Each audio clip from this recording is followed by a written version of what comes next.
An Indiana man is facing two battles, one against cancer, the other for the right to get treatment. It has nothing to do with insurance. He says he's willing to prepay up front, even if it costs hundreds of thousands of dollars. So what's the holdup? That's what we wanted to know. And I've now been diagnosed with squamous cell cancer. Those are words no one wants to hear, but Christopher Walter, a father and husband, is facing that reality. Referred me up to the University of Chicago because he felt they could provide better care. Walter was prepared to make the 100-mile trek each way from his home in Napanee, Indiana, to the University of Chicago.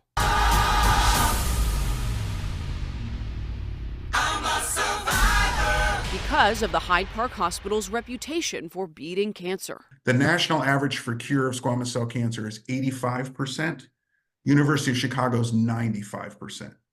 Why would I want to go anywhere else? Walter went to U of C. Instead of traditional insurance, he has Medishare. 100% of their eligible medical bills are shared by fellow Medishare members. It's that simple. Members pay a monthly share and essentially pool their money to cover the bills of everyone in this faith-based community. Walter says the University of Chicago accepted this payment for the initial consultation with multiple doctors. You were seen by a doctor there.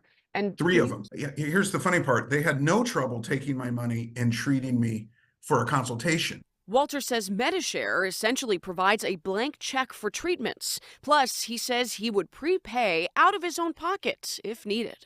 I will pay you up front in full. And you have that money to pay? Look, to save my life, I'll get it. Yes, I do have it. And it was just a flat out no?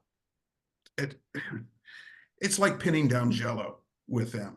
Technically, Medishare is not insurance, and Walter is considered self-pay. That means, according to the hospital's website, he has the right to receive a good faith estimate. But, according to Walter, that is not what happened after his repeated calls to the hospital. We can't give you an estimate. You have to get what's called the CPT codes, the insurance codes for what it is.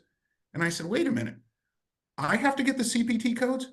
How in the world would I know what those are? Shouldn't you get those? It's like a vicious cycle. Walter turned to us after a month or so of back and forth because time is of the essence. But I'm willing to pay you today. Every day you delay care, my cancer gets worse. It does not go away. So every day you're making my situation worse by delaying this. So after we spoke with him, Walter learned that Sloan Kettering in New York will accept his self-pay status. He plans to seek treatment there despite being 800 miles away. After we reached out to the University of Chicago, Walter says they called him back and they did provide that estimate and said they would care for him now. But after the runaround he got, he says he is going to go to Sloan Kettering. U of C has refused our many requests to comment on this story.